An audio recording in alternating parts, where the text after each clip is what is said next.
The first lesson of Unit 2 will be on Rabbinic Judaism of Salonika in the Greek Peninsula. As opposed to Ashkenazi Jewry, which has the rabbi, the Sfaradim have the Chacham, the wise man.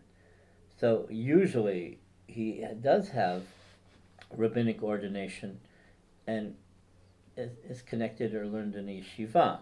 Sometimes he's just someone who knows prayer well, but for the most part, when we're talking about Chachamim, we're talking about the religious decisors. Now, the community, there's the lay leaders, and then there are the religious leaders. So the religious leaders are headed by the chief rabbi, but the average rabbi is called a Chacham.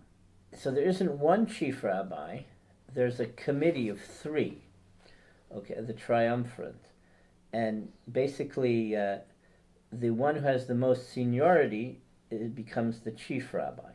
When someone dies, they add someone, and the number 2 person becomes the chief rabbi.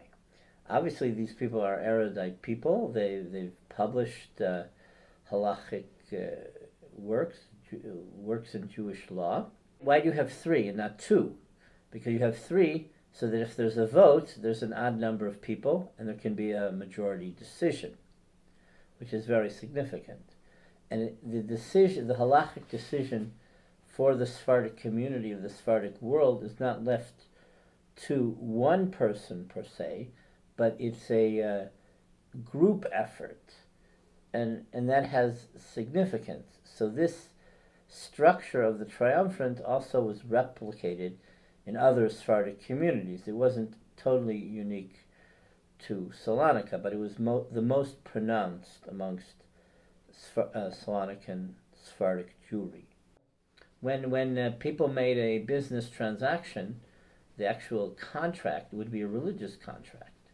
Now, the yeshiva system was the Kamponton Iyun system, based on not necessarily Ashkenazi yeshiva type pilpul, debate on everything, but a study of the actual etymology, the root of each word and each concept. And that's how the Bible is interpreted, and that's how Jewish law was interpreted since Spain, since the last century of Jewish life in Spain in the late 15th century, and that carried over into Salonika in the 16th, 17th centuries. Eventually that system wore out.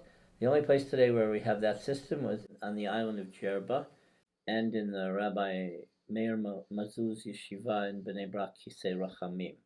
The Sfaradim have rabbinic responsa, just like the Ashkenazim. In Salonika you had many rabbinic responsa. The authoritative 16th century expert was the Rashdam, the Medina, and the Darby. In the 19th century, had like Chaimucho Cohen and Kovo, and other religious decisors.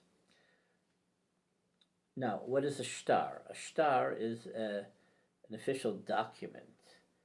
Okay, so like when a emissary would go traveling, be sent, let's say, from Salonika because there was a fire or because there was an earthquake, and money had to be raised, he went with the shtar, let's say, to London or to Paris, and the shtar was signed by communal lay and religious leaders. It was like an official document. You also had a shtar that was a contract for business that was considered also a rabbinical document, and it was signed by a rabbinical authority. So the people on the Beit Din, they also will deal with shtarot, and whereas a responsa is it's a question of a religious issue, and so the answer is considered also part of Jewish law, but it's not from the Beit Din. It's one rabbinical authority being asked a question, making a ruling. So you had Sephardic rabbis in Salonika or other communities. They wrote religious essays. They wrote commentary on the Torah and on the Bible and on prophets, etc., etc. You even had Abravanel, who was in Corfu after the Spanish expulsion for a very short time, and he wrote an essay on one of the books of prophets. Just like Ashkenazim, when a couple was engaged, you had Tnaim. That isn't different. The wording might have been different, though. What you had in Sephardic tradition was the aricha, the dowry evaluation, and it was usually by an expert of 3 rabbis or appraisers, and it was a religious ceremony. It had a religious law element to the whole process. Something that occupied the Sephardic rabbis a lot was what was called levirate marriage. So if a woman's husband died and she didn't have children, the brother-in-law of the brother of the husband is obligated to marry her and provide to make children with her. But if she didn't want him, that situation is called yivum.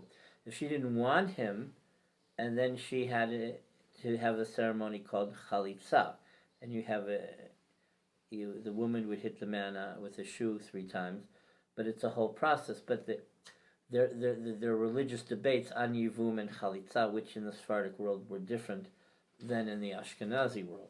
What you had in Sephardic communal tradition was, just like the Ashkenazim, you had circumcision. But amongst the Sephardim, you had the circumcisers' books. It's not an official communal document. It belonged to the circumciser, to the mohel.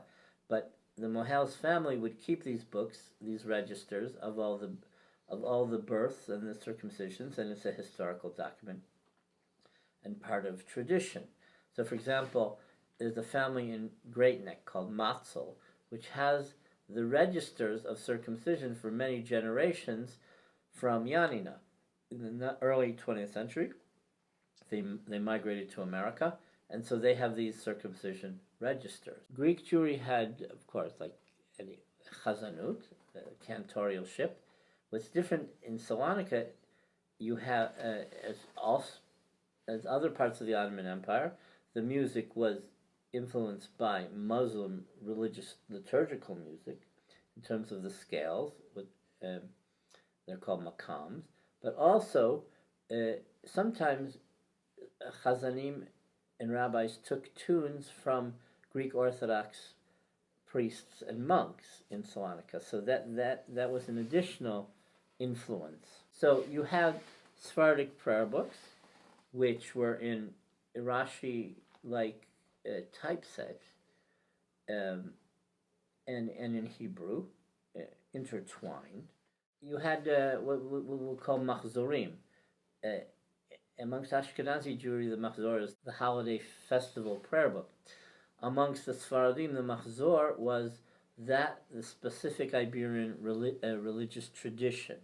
So, for example, and we have a specimen of the 1808 Catalan machzor, which was the whole yearly cycle of Sephardic prayer from Catalan, which continued in Salonika in specific congregations.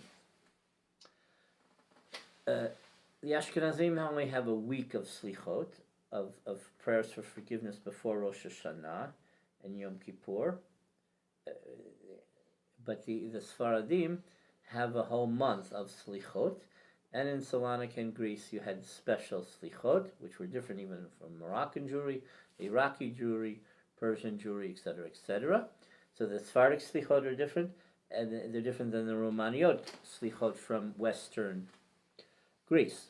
And then during the year, the Sephardim would get up early on Shabbat morning or in the wee hours of Friday night and say bakashot. These are prayers for forgiveness, and they take on their own liturgical nature, but various parts of Sephardic Jewry in the Greek Peninsula, in Turkey, and of course Aleppo and Jewry and Morocco, they have these bakashot. So this is all part of the religious cycle. This is all part of rabbinic Judaism and religious Sephardic Judaism.